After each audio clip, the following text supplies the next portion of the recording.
नैब chairman को हम चाहते हैं कि इंसाफ मिले। अब मैं आपसे ये अर्ज़ करना चाहता हूँ, इसे कहते हैं कि खसियानी बिल्ली खंभा नोचे, हाथी के दांत दिखाने के और खाने के और।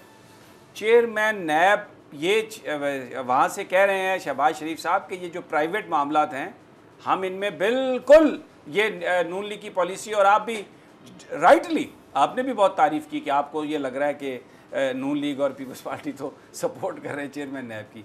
अब शायद खाकान अब्बासी साहब ये फरमा रहे हैं कि लीडर ऑफ द अपोजिशन की हदायत पर हम ये ख्वाजा आसफ साहब मूव करेंगे कि वो कमेटी बनाई जाए और वो स्पेशल कमेटी इसकी तहकीकात करे। यानी चेयरमैन नैब उस कमेटी के सामने, देखिए ये सारा जो करतब किया गया है, ये सारी जो कहानी की गई है लीना, इसमें इसका बुनियादी मकसद एक कि चेयरमैन नैब जो एहतसाब के हवाले से इस वक्त जो काम कर रहे हैं वो काम रुक जाए। चेयरमैन नैब और हुकूमत के दरमियान इख्तलाफात पैदा हों, ये तासुर चेयरमैन नैब को आए कि प्राइम मिनिस्टर इमरान खान उन्हें रिमूव करना चाहते हैं। सब्सक्राइब करें और बेल दबाएं ताकि कोई खबर रह न जाए।